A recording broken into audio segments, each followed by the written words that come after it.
Hello दोस्तों, स्वागत है कहानियों की दुनिया में। आज मैं आपके सामने ठाकुर रविंद्रनाथ टैगोर द्वारा लिखी गई एक बहुत ही रुचिपूर्ण और भावात्मक कहानी लेकर प्रस्तुत हुआ हूँ, जिसका शीर्षक है पिंजर। क्या कहानी है पिंजर?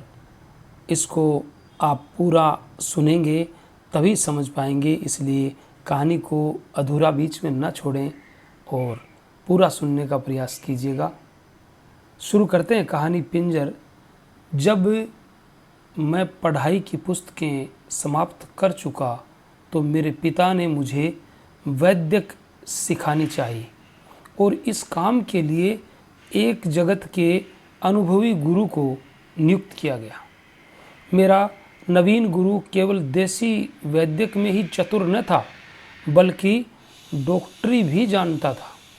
उसने मनुष्य के शरीर की बनावट समझाने के आशय से मेरे लिए एक मनुष्य का ढांचा अर्थात हड्डियों का पिंजर मंगवा दिया था, जो उस कमरे में रखा गया जहां मैं पढ़ता था।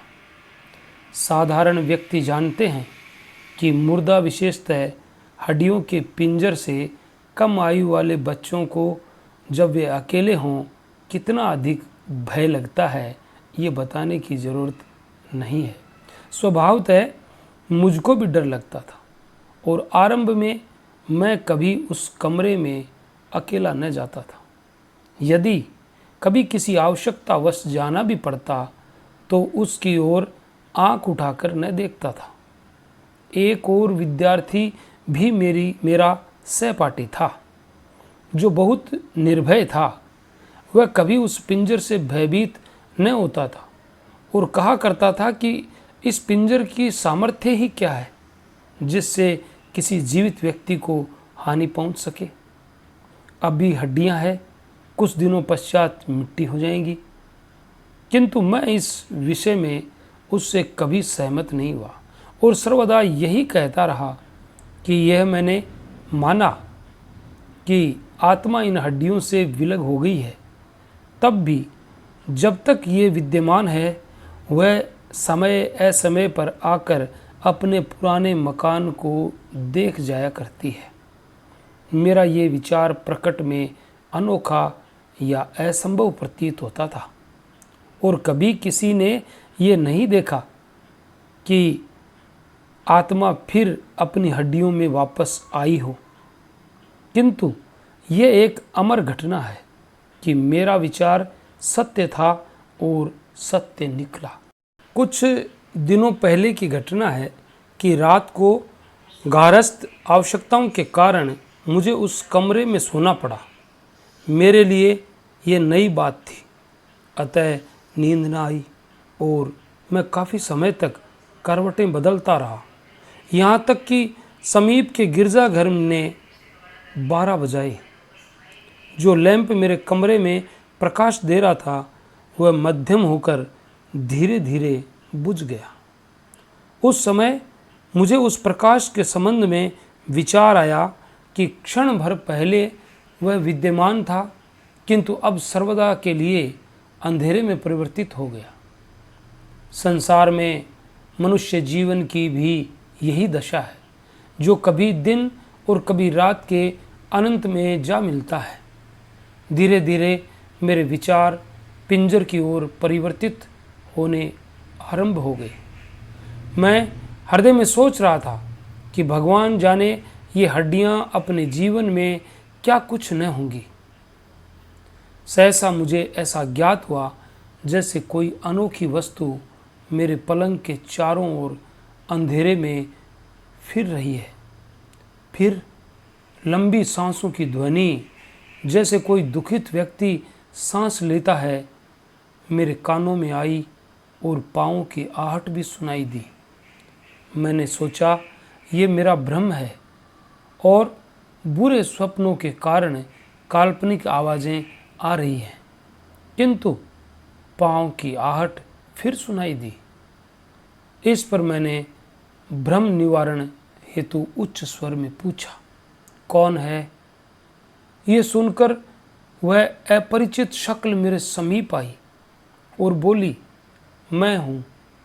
मैं अपने पिंजर को देखने आई हूँ। मैंने विचार किया, मेरा कोई परिचित मुझसे हंसी कर रहा है, इसलिए मैंने कहा, ये कौन सा समय पिंजर देखने का है? वास्तव में तुम्हारा अभिप्राय क्या है? ध्वनि आई, मुझे असमय से क्या अभिप्राय? मेरी वस्तु है, मैं जिस समय चाहूँ इसे देख सकती हूँ। आह, क्या तुम नहीं देखते, वे मेरी पसलियाँ हैं जिनमें वर्षों मेरा हृदय रहा है। मैं पूरे 26 वर्ष इस घोंसले में बंद रही जिसको अब तुम पिंजर कहते हो। यदि मैं अपने पुराने घर को देखने चली आई तो इसमें तुम्हें क्या बाधा हुई? मैं डर गया और आत्मा को टालने के लिए कहा, अच्छा, तुम जाकर अपना पिंजर देख लो, मुझे नींद आती है, मैं सोता हूँ। मैंने हृदय में निश्चय कर लिया कि जिस समय वह यहाँ से हटे मैं तुरंत भागकर बाहर चला जाऊँगा, किंतु वह टलने वाली आसामी न थी। कहने लगी, क्या तुम यहाँ अकेले सोते हो? अच्छा, आओ कुछ बातें करें। उसका आग्रह मेरे लिए व्यर्थ की विपत्ति से कम न था। मृत्यु की रूपरेखा मेरे आंखों के सामने फिरने लगी, किंतु व्यवस्था से उत्तर दिया, अच्छा तो बैठ जाओ और कोई मनोरंजक बात सुनाओ। आवाज़ आई, लो सुनो। 25 वर्ष बीते, मैं भी तुम्हारी तरह मनुष्य थी और मनुष्यों में बैठकर बातचीत किया करती थी, किंतु अब शमशान के शून्य स्थान में फिरती रहती हूँ। आज मेरी इच्छा है कि मैं फिर एक लंबे समय के पश्चात मनुष्यों से बातें करूं। मैं प्रसन्न हूं कि तुमने मेरी बातें सुनने पर सहमति प्रकट की है। क्यों, तुम बातें सुनना चाहते हो या नहीं? ये कहकर वह आगे की ओर आई और मुझे मालूम हुआ कि कोई व्यक्ति मेरे पांति पर बैठ गया है। फिर इससे पूर्व कि मैं कोई शब्द मुख से निकालूं, उसने अपनी कथा सुनानी आरंभ कर दी। वह बोली, महाशय, जब मैं मनुष्य के रूप में थी तो केवल एक व्यक्ति से डरती थी और वह व्यक्ति मेरे लिए मानो मृत्यु का देवता था। वह था मेरा पति। जिस प्रकार कोई व्यक्ति मछली को कांटा लगाकर पानी से बाहर ले आया हो, वह व्यक्ति मुझको मेरे माता पिता के घर से बाहर ले आया था और मुझको वहाँ जाने न देता था। अच्छा था, उसका काम जल्दी ही समाप्त हो गया, अर्थात विवाह के दूसरे महीने ही वह संसार से चल बसा। मैंने लोगों की देखा देखी वैष्णव रीति से क्रियाक्रम किया, किंतु हृदय में बहुत प्रसन्न थी कि कांटा निकल गया। अब मुझको अपने माता पिता से मिलने की आज्ञा मिल जाएगी और मैं अपनी पुरानी सहेलियों से जिनके साथ खेला करती थी मिलूंगी, किंतु अभी मुझको मैके जाने की आज्ञा न मिली थी कि मेरा ससुर घर आया और मेरा मुख ध्यान से देखकर अपने आप कहने लगा, मुझको इसके हाथ और पाँव के चिन्ह देखने से मालूम होता है ये लड़की डायन है। अपने ससुर के वे शब्द मुझको अब तक याद है, वे मेरे कानों में गूंज रहे हैं। उसके कुछ दिनों पश्चात मुझे अपने पिता के यहाँ जाने की आज्ञा मिल गई। पिता के घर जाने पर मुझे जो खुशी प्राप्त हुई वह वर्णन नहीं की जा सकती। मैं वहाँ प्रसन्नता से अपने यौवन के दिन व्यतीत करने लगी। मैंने उन दिनों अनेकों बार अपने विषय में कहते सुना कि मैं सुंदर युवती हूँ, परंतु तुम कहो तुम्हारी क्या सम्मति है? मैंने उत्तर दिया, मैंने तुम्हें जीवित देखा नहीं, मैं कैसे सम्मति दे सकता हूँ? जो कुछ तुमने कहा ठीक ही होगा। वह बोली, मैं कैसे विश्वास दिलाऊं? कि इन दो गड्ढों में लज्जाशील दो नेत्र देखने वालों पर बिजलियां गिराते थे। खेद है कि तुम मेरी वास्तविक मुस्कान का अनुमान इन हड्डियों के खुले मुखड़े से नहीं लगा सकते। इन हड्डियों के चहुं ओर जो सौंदर्य था, अब उसका नाम तक बाकी नहीं है। मेरे जीवन के क्षणों में कोई योग्य से योग्य डॉक्टर भी कल्पना न कर सकता था कि मेरी हड्डियां मानव शरीर की रूपरेखा के वर्णन के काम आएंगी।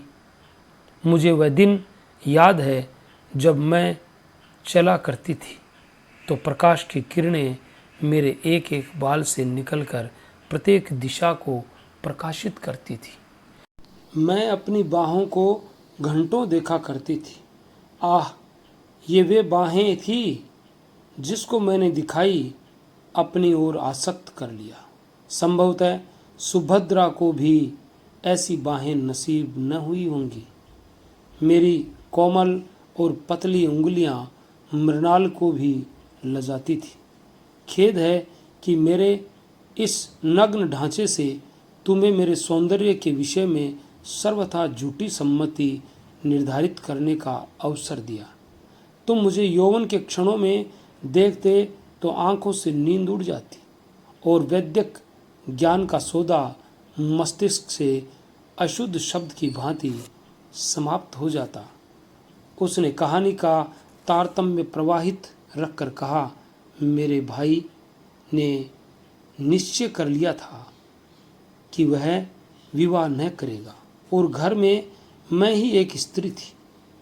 मैं संध्या समय अपने उद्यान में छाया वाले वृक्षों के नीचे बैठती तो सितारे मुझे घूरा करते और शीतल वायु जब मेरे समीप से गुजरती तो मेरे साथ अटखेलियां करती थी।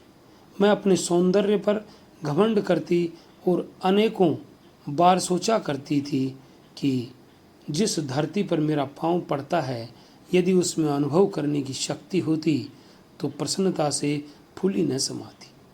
कभी कहती, संसार के संपूर्ण प्रेमी युवक घास के रूप में मेरे पैरों पर पड़े हैं। अब ये संपूर्ण विचार मुझको अनेक बार विफल करते हैं कि आह, क्या था और क्या हो गया। भाई का एक मित्र सतीश कुमार था जिसने मेडिकल कॉलेज में डॉक्टरी का प्रमाण पत्र प्राप्त किया था। वह हमारा भी घरेलू डॉक्टर था। वैसे उसने मुझको नहीं देखा था, परंतु मैंने उसको एक दिन देख ही लिया और मुझे ये कहने में भी संकोच नहीं कि उसकी सुंदरता ने मुझ पर विशेष प्रभाव डाला। मेरा भाई अजीब ढंग का व्यक्ति था। संसार के शीत ग्रीष्म से सर्वथा अपरिचित वह कभी गृहस्थ के कामों में हस्तक्षेप न करता। वह मौन प्रिय और एकांत में रहा करता था, जिसका परिणाम ये हुआ कि संसार से अलग होकर एकांत प्रिय बन गया और साधु महात्माओं का सा जीवन बिताने लगा। हाँ, तो वह नवयुवक सतीश कुमार हमारे यहाँ प्राय आता और यही एक नवयुवक था जिसको अपने घर के पुरुषों के अतिरिक्त मुझे देखने का संयोग प्राप्त हुआ था। जब मैं उद्यान में अकेली होती और पुष्पों से लदे हुए वृक्ष के नीचे महारानी की भांति बैठती तो सतीश कुमार का ध्यान और भी मेरे हृदय में चुटकियां लेता। परंतु तुम किस चिंता में हो? तुम्हारे हृदय में क्या बीत रही है? मैंने ठंडी सांस भरकर उत्तर दिया, मैं ये विचार कर रहा हूँ कि कितना अच्छा होता कि मैं ही सतीश कुमार होता। वह हंसकर बोली, अच्छा, पहले मेरी कहानी सुन लो, फिर प्रेमालाप कर लेना। एक दिन वर्षा हो रही थी। मुझे कुछ बुखार था। उस समय डॉक्टर अर्थात मेरा प्रिय सतीश मुझे देखने के लिए आया। ये प्रथम अवसर था कि हम दोनों ने एक दूसरे को आमने सामने देखा और देखते ही डॉक्टर मूर्ति समान स्थिर सा हो गया और मेरी भाई की मौजूदगी ने होश संभालने के लिए बाध्य कर दिया। वह मेरी ओर संकेत करके बोला, मैं इनकी नब्ज देखना चाहता हूँ। मैंने धीरे से अपना हाथ दुसाले से निकाला। डॉक्टर ने मेरी नब्ज पर हाथ रखा। मैंने कभी न देखा कि किसी डॉक्टर ने साधारण ज्वर के निरीक्षण में इतना विचार किया हो। उसके हाथ की उंगलियां कांप रही थी। कठिन परिश्रम के पश्चात उसने मेरे ज्वर का अनुभव किया, किंतु वह मेरा ज्वर देखते देखते स्वयं ही बीमार हो गए। क्यों, तुम इस बात को मानते हो या नहीं? मैंने डरते डरते कहा, हाँ बिल्कुल मानता हूँ। मनुष्य की अवस्था में परिवर्तन उत्पन्न होना कठिन है। वह बोली, कुछ दिनों परीक्षण करने से ज्ञात हुआ कि मेरे हृदय में डॉक्टर के अतिरिक्त और किसी नवयुवक का विचार तक नहीं। मेरा कार्यक्रम था संध्या समय बसंती रंग की साड़ी पहनकर, बालों में कंघी, फूलों का हार गले में डालकर, दर्पण हाथ में लिए बाग में चले जाना और पैरों देखा करना। क्यों, क्या दर्पण देखना बुरा है? मैंने घबराकर उत्तर दिया, नहीं तो। उसने कहानी का सिलसिला स्थापित करते हुए कहा, दर्पण देखकर मैं ऐसा अनुभव करती जैसे मेरे दो रूप हो गए हैं, अर्थात मैं स्वयं ही सतीश कुमार बन जाती और स्वयं ही अपने प्रतिबिंब को प्रेमिका समझकर उस पर तन मन न्यौछावर करती। ये मेरा बहुत ही प्रिय मनोरंजन था और मैं घंटों व्यतीत कर देती। अनेकों बार ऐसा हुआ कि मध्याह्न को पलंग पर बिस्तर बिछाकर लेटी और एक हाथ को बिस्तर पर उपेक्षा से फेंक दिया। ज़रा आंख झपकी तो सपने में देखा कि सतीश कुमार आया और मेरे हाथ को चूम कर चला गया। बस अब मैं कहानी समाप्त करती हूँ, तुम्हें तो नींद आ रही है। मेरी उत्सुकता बहुत बढ़ चुकी थी, अतः मैंने नम्रता भरे स्वर में कहा, नहीं तुम कहे जाओ, मेरी जिज्ञासा बढ़ती जाती है। वह कहने लगी, अच्छा सुनो। थोड़े दिनों में ही सतीश कुमार का कारोबार बहुत बढ़ गया और उसने हमारे मकान के नीचे के भाग में अपनी डिस्पेंसरी खोल ली। जब उसे रोगियों से अवकाश मिलता तो मैं उसके पास जा बैठती और हंसी ठट्ठों में विभिन्न दवाई का नाम पूछती रहती। इस प्रकार मुझे ऐसी दवाएं भी ज्ञात हो गई जो विषैली थी। सतीश कुमार से जो कुछ मैं मालूम करती वह बड़े प्रेम और नम्रता से बताया करता। इस प्रकार एक लंबा समय बीत गया और मैंने अनुभव करना आरंभ किया कि डॉक्टर होश हवास खोए से रहता है और जब कभी मैं उसके सम्मुख जाती हूँ तो उसके मुख पर मूर्धनी सी छा जाती है। परंतु ऐसा क्यों होता है, इसका कोई कारण ज्ञात न हुआ। एक दिन डॉक्टर ने मेरे भाई से गाड़ी मांगी। मैं पास बैठी थी। मैंने भाई से पूछा, डॉक्टर रात में इस समय कहाँ जाएगा? मेरे भाई ने उत्तर दिया, तबाह होने को। मैंने अनुरोध किया कि मुझे अवश्य बताओ वह कहाँ जा रहा है। भाई ने कहा, वह विवाह करने जा रहा है। ये सुनकर मुझ पर मूर्छा सी छा गई, किंतु मैंने अपने आप को संभाला और भाई से फिर पूछा, क्या वह सचमुच विवाह करने जा रहा है या मजाक करते हो? उसने उत्तर दिया, सत्य ही आज डॉक्टर दुल्हन लाएगा। मैं वर्णन नहीं कर सकती ये बात मुझे कितनी कष्टप्रद अनुभव हुई। मैंने अपने हृदय से बार बार पूछा कि डॉक्टर ने मुझसे ये बात क्यों छिपा कर रखी। क्या मैं उसको रोकती कि विवाह मत करो? इन पुरुषों की बात का कोई विश्वास नहीं। मध्याह्न डॉक्टर रोगियों को देखकर डिस्पेंसरी में आया और मैंने पूछा, डॉक्टर साहब क्या ये सत्य है कि आज आपका विवाह है? ये कहकर मैं बहुत हंसी और डॉक्टर ये देखकर कि मैं इस बात को हंसी में उड़ा रही हूँ न केवल लज्जित हुआ बल्कि कुछ चिंतित सा हो गया। फिर मैंने सहसा पूछा, डॉक्टर साहब जब आपका विवाह हो जाएगा तो क्या आप फिर भी लोगों की नब्ज देखा करेंगे? आप तो डॉक्टर हैं और अन्य डॉक्टरों की अपेक्षा प्रसिद्ध भी हैं कि आप शरीर के संपूर्ण अंगों की दशा भी जानते हैं, किंतु खेद है कि आप डॉक्टर होकर किसी के हृदय का पता नहीं लगा सकते कि वह किस दशा में है। वस्तुतः हृदय भी शरीर का भाग है। मेरे शब्द डॉक्टर के हृदय में तीर की भांति लगे, परंतु वह मौन रहा।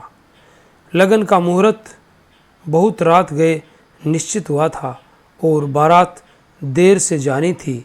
अतः डॉक्टर और मेरा भाई प्रतिदिन की भांति शराब पीने बैठ गए। इस मनोविनोद में उनको बहुत देर हो गई। 11 बजने को थे कि मैं उनके पास गई और कहा, डॉक्टर साहब 11 बजने वाले हैं, आपको विवाह के लिए तैयार होना चाहिए। वह किसी सीमा तक चेतन हो गया था। बोला, अभी जाता हूँ। फिर वह मेरे भाई के साथ बातों में तल्लीन हो गया और मैंने अवसर पाकर विष की पुड़िया जो मैंने दोपहर को डॉक्टर के सामने रखा हुआ था डाल दी। कुछ क्षणों के पश्चात डॉक्टर ने अपना गिलास खाली किया और दूल्हा बनने को चला गया। मेरा भाई भी उसके साथ चला गया। अपने 2 मंजिले कमरे में गई और अपना नया बनारसी दुपट्टा ओढ़ा। मांग में सिंदूर भर पूरी सुहागन बनकर उद्यान में निकली, जहाँ प्रतिदिन संध्या समय बैठा करती थी। उस समय चांदनी छिटकी हुई थी। वायु में कुंद सिहरन उत्पन्न हो गई थी और चमेली की सुगंध ने उद्यान को महका दिया था। मैंने पुड़िया की शेष दवा निकाली और मुंह में डालकर एक चुल्लू भर पानी पी लिया। थोड़ी देर में मेरे सिर में चक्कर आने लगे, आंखों में धुंधलापन छा गया। चांद का प्रकाश मध्यम होने लगा और पृथ्वी तथा आकाश बेल बूटे अब मेरा घर जहाँ मैंने आयु बिताई थी धीरे धीरे लुप्त होते हुए ज्ञात हुए और मैं मीठी नींद सो गई। 1.5 साल के पश्चात सुख स्वप्न से चौंकी तो मैंने क्या देखा कि 3 विद्यार्थी मेरी हड्डियों से डॉक्टरी शिक्षा प्राप्त कर रहे हैं और एक अध्यापक मेरी छाती की ओर बेंच से संकेत करके लड़कों को विभिन्न हड्डियों के नाम बता रहा है और कहता है, यहाँ हृदय रहता है जो विवाह और दुख के समय धड़का करता है, और ये वह स्थान है जहाँ उठती जवानी के समय फूल निकलते हैं। अच्छा, अब मेरी कहानी समाप्त होती है, मैं विदा होती हूँ, तुम सो जाओ। ये थी ठाकुर रविंद्रनाथ टैगोर द्वारा लिखी गई कहानी पिंजर। अगर आपको अच्छी लगी तो हमारे चैनल को लाइक, शेयर, कमेंट और सब्सक्राइब करना न भूलें। मिलते हैं कल किसी नई कहानी के साथ। तब तक के लिए all the best. Thanks for watching.